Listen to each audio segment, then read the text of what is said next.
Bengali with SPG sir ক্লাসে একাদশ শ্রেণীর সকল শিক্ষার্থীকে স্বাগত জানাই। আমরা নীলধ্বজের প্রতি জনা এই কাব্যাংশ নিয়ে আলোচনা করছিলাম। আমাদের প্রথম ভাগের আলোচনা শেষ হয়ে গেছে। এখনও যারা সেই ক্লাসটি করনি, ডেসক্রিপশন বক্সে দেওয়া লিঙ্ক থেকে সেই ক্লাসটি করে নিও, তবেই এই দ্বিতীয় ভাগটি বুঝতে পারবে। আজ আমরা দ্বিতীয় ভাগের আলোচনায় আসব, তবে প্রাসঙ্গিকতা বজায় রাখার জন্য আমরা সামান্য একটু আগে থেকে আলোচনাটা শুরু করব। তাহলে আলোচনায় আসা যাক। অন্যায় সমরে মূঢ় নাসিল বালকে, মানে অন্যায় যুদ্ধে মূঢ়, এখানে মূঢ় মানে বোকা বোঝানো হয়েছে অর্জুনকে।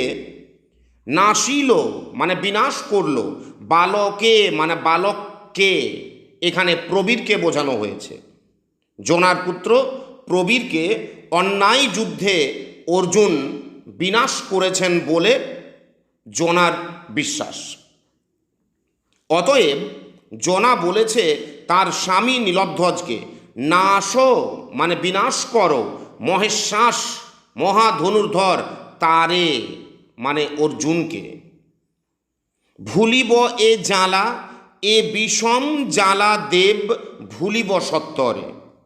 জন্মে মৃত্যু বিধাতার এ বিধি জগতে, ক্ষত্রকুল রত্নপুত্র প্রবীর সুমতি সম্মুখ সমরে পড়ি গেছে স্বর্গধামে। কি কাজ বিলাপে প্রভু, পাল মহিপাল, ক্ষত্র ধর্ম ক্ষত্র কর্ম সাধ ভুজ বলে। কি বলতে চেয়েছে জনা এখানে? ভুলিব এ জ্বালা মানে জনা সন্তান শোকের, পুত্র শোকের জ্বালা ভুলতে চেয়েছে। সন্তান হত্যাকারীকে বধ করে সে পুত্র শোকের জ্বালা ভুলতে চেয়েছে। প্রকৃত অর্থে অর্জুনের প্রাণনাশের মাধ্যমে জনা পুত্র শোকের যে জ্বালা সেটা প্রশমিত করতে চেয়েছে এখানে। জন্মে মৃত্যু তার মানে জন্মগ্রহণ করলে মৃত্যু অবশ্যম্ভাবী। বিধাতার এ বিধি জগতে, এটাই ভগবানের তৈরি করা নিয়ম, বিধাতার তৈরি করা নিয়ম এই জগতে, এ বিশ্বে। ক্ষত্রকুল রত্নপুত্র প্রবীর সুমতি, ক্ষত্রিয় কুলের রত্নের মতো আমার পুত্র সুমতি সুবুদ্ধি সম্পন্ন প্রবীর সম্মুখ সমরে পড়ি গেছে স্বর্গধামে। মুখোমুখি যুদ্ধে, সে পালায়নি কাপুরুষের মতো, সেই মুখোমুখি যুদ্ধে পড়ে সে স্বর্গধামে গেছে। অতএব কি কাজ বিলাপে প্রভু, বিলাপ করে লাভ নেই। ক্ষত্রিয় সন্তান সম্মুখ সমরে পড়ে প্রাণ হারিয়েছে, এতে বিলাপের কিছু নেই, কিন্তু পুত্র শোকের প্রতিশোধ নেওয়াটা কাম্য। ওই জন্য জনা বলেছে তার স্বামীকে পালো মানে পালন করো, এটা ক্রিয়াপদ। পালো মহিপাল, মহিপাল মানে রাজা, মহিকে পালন করেন যিনি। পালো মহিপাল, কি পালন করবেন? মহিপাল অর্থাৎ নীলধ্বজ ক্ষত্র ধর্ম, ক্ষত্রিয়দের ধর্ম, ক্ষত থেকে পৃথিবীকে ত্রাণ করা। ক্ষত্র কর্ম, ক্ষত্রিয়দের কাজ সাধ পালন করো। কিভাবে? ভুজ বলে, নিজের বাহুর ক্ষমতায়, বাহুবল দ্বারা। হাই পাগলিনী জনা, তব সভা মাঝে নাচিছে নর্তকী আজি গায়ক গাইছে। উথলিছে বিনাধ্বনি, তব সিংহাসনে বসিছে পুত্রহা রিপু মিত্রোত্তম এবে।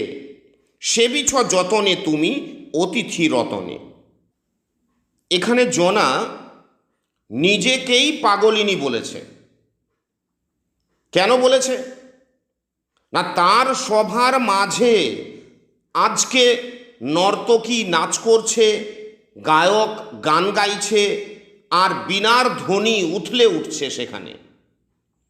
সেই সিংহাসনে, মাহেশ্বরীপুরীর সিংহাসনে বসে আছে কে? না পুত্রহা রিপু, পুত্র হত্যাকারী শত্রু অর্থাৎ অর্জুন, যে এখন মিত্রোত্তম এবে, যে এখন বন্ধু শ্রেষ্ঠ, সেবিছ যতনে তুমি অতিথি রতনে। এখানে জনা বলতে চাইছে যে সেই অতিথি রত্ন তৃতীয় পাণ্ডব পার্থ বা অর্জুনকে যত্নের সাথে সেখানে সেবা করা হচ্ছে, তাকে শুশ্রূষা করা হচ্ছে। এরপর জনা বলেছে, কি লজ্জা দুঃখের কথা হাই কব কারে।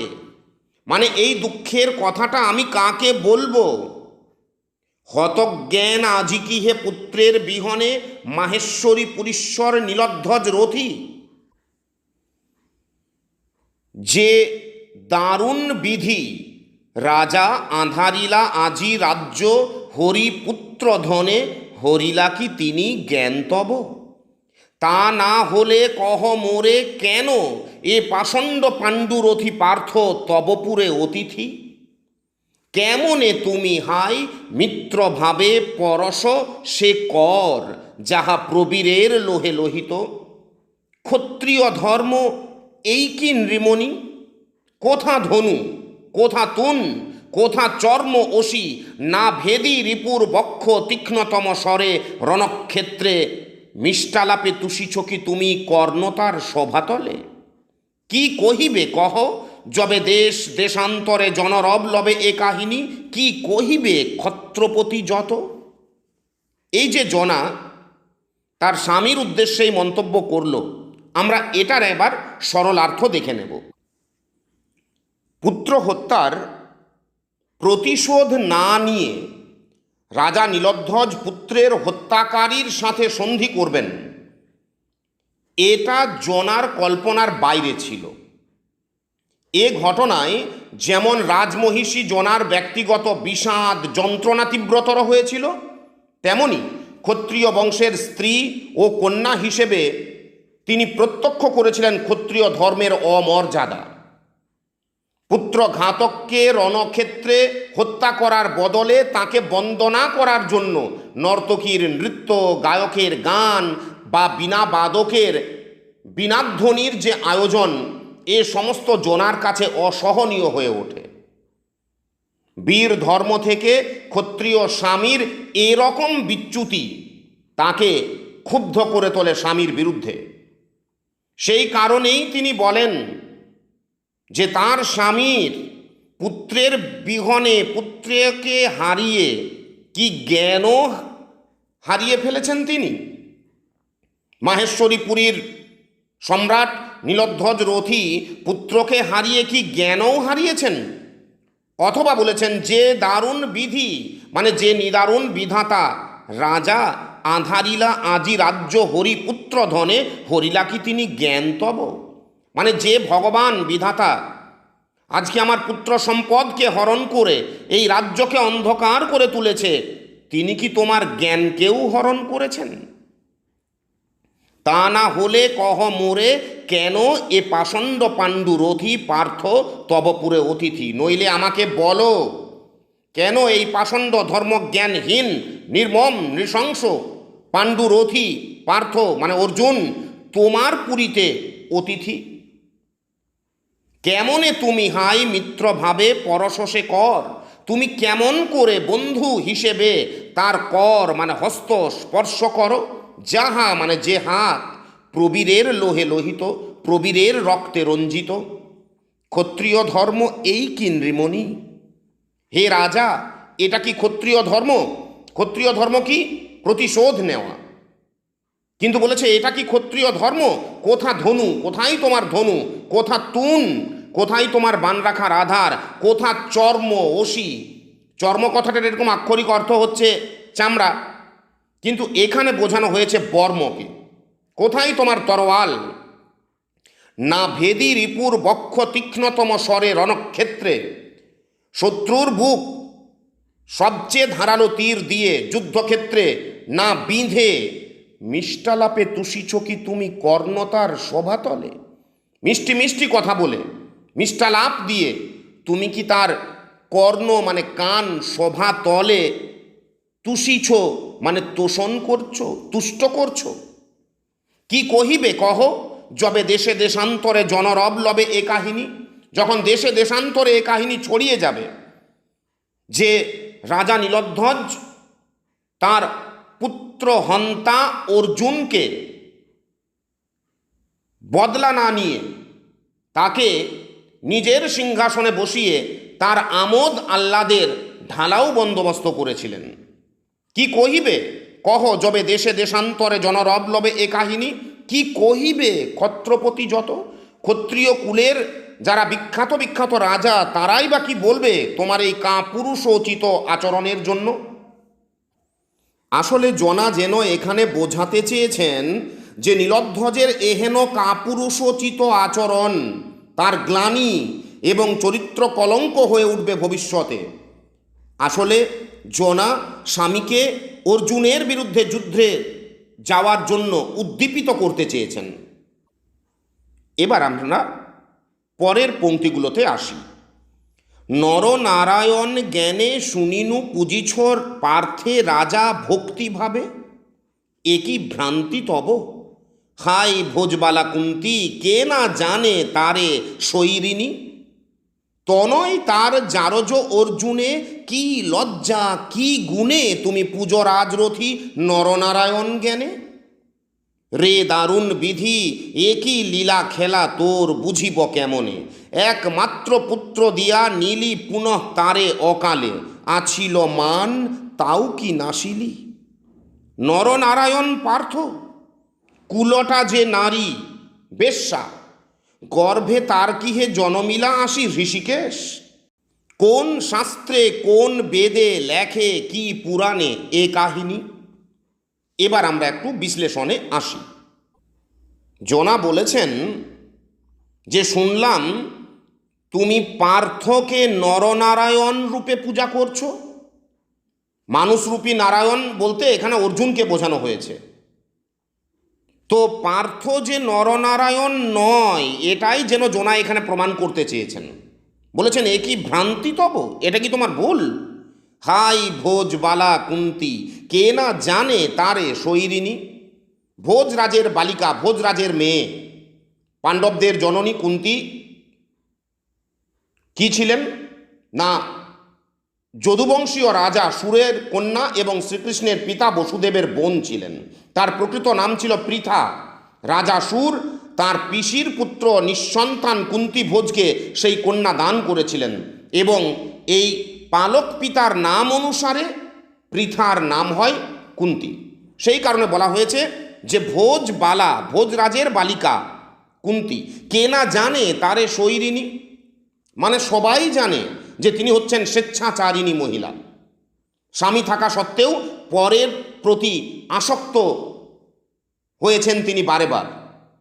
অতএব তনয় তার ছেলে জারজ অর্জুনে, জারজ মানে অবৈধ বা যার জন্মের কোনো ঠিক নেই, সেই জারজ মানে অবৈধ সন্তান অর্জুনকে কি লজ্জা কি গুণে তুমি পূজো রাজরথী নরনারায়ণ জ্ঞানে, মানে তার মধ্যে কোন গুণের পরিচয় পেয়ে তুমি তাকে নরনারায়ণ রূপে পূজা করছো। তো এখানে অর্জুনকে হঠাৎ জারজ বললেন কেন আমাদের জনা। আমরা জানি যে সন্তান উৎপাদনে বিশেষ কারণবশত অক্ষম ছিলেন বলে পাণ্ডু স্ত্রী কুন্তিকে ক্ষেত্রজ পুত্র উৎপাদনের অনুরোধ জানালে কুন্তি দুর্বাসার কাছ থেকে তার যে পূর্বে প্রাপ্ত বর সেই অনুসারে ইন্দ্রদেবকে আহ্বান করেন এবং ইন্দ্রের ঔরসে অর্জুনের জন্ম হয়। এই কারণেই মানে নিজ স্বামীর ঔরস জাত নয় বলে কুন্তির এই সন্তানকে অর্থাৎ অর্জুনকে জনা জারজ বলে অভিহিত করেছেন। তো বলেছে তাকে তুমি কোন গুণের কারণে নরনারায়ণ রূপে পূজা করছো। রে দারুণ বিধি মানে নিদারুণ বিধাতা, একই লীলা খেলা তোর বুঝিব কেমনে, এটা তোমার কীরকম লীলা খেলা তা আমি কি করে বুঝবো। একমাত্র পুত্র দিয়া মানে আমাকে একটা পুত্র দিয়ে নিলি পুনঃ তারে অকালে, তাকে পুনরায় অকালে ফিরিয়ে নিলি। আছিল মান, আমার যে মান ছিল তাও কি নাসিলি, সেটাও বিনাশ করলি। আর নরনারায়ণ পার্থ, পার্থ হয়ে গেল নররূপী নারায়ণ। কুলটা যে নারী, কুলটা মানে যে কুলত্যাগিনী, বংশত্যাগ করেছে, যে স্বেচ্ছাচারিণী, অসতী রমণী। পরেই বলা হয়েছে বেশ্যা অর্থাৎ বারাঙ্গনা। এখানে বারাঙ্গনা বলে কুন্তিকে অভিহিত করেছেন স্বয়ং জনা। গর্ভে তার কি হে জনমিলা আসি ঋষিকেশ, তার গর্ভে মানে সেই বারাঙ্গনা সদৃশ জনার কথায়, কুন্তির গর্ভে কি কখনো বিষ্ণু বা কৃষ্ণ জন্মগ্রহণ করতে পারেন? কোন শাস্ত্রে, কোন বেদে লেখে কি পুরাণে এ কাহিনী? কোন শাস্ত্রে বা বেদে, হিন্দুদের অন্যতম ধর্মগ্রন্থ বেদ, এই কাহিনী লেখা আছে যে কুন্তির গর্ভজাত সন্তান, কুন্তির জারজ সন্তান অর্জুন নরনারায়ণ? এটা জনা তার স্বামীর কাছে জানতে চেয়েছে। আসলে জনার উদ্দেশ্য কি? এই কুন্তির প্রতি, অর্জুনের প্রতি রীতিমতো তীব্র শ্লেষাত্মক মন্তব্য করে তার স্বামীকে তার বিরুদ্ধে যুদ্ধের জন্য উদ্দীপিত করা। আমরা আজকে এই কাহিনীর এই পর্যন্তই দেখব। পরের ক্লাসে আমরা বাকি অংশটা আলোচনা করব। এই পর্যন্ত যতটুকু বর্ণনা করা হলো তার মধ্যে কোনো বিশেষ পংক্তি যদি কারো বুঝতে কোনো রকম সমস্যা হয়, সে আমাকে অবশ্যই জানাবে, কমেন্ট বক্সে জানাবে, আমি উত্তর দেব। আজকে আলোচনা এখানেই শেষ। ধন্যবাদ। সুস্থ থেকো, ভালো থেকো।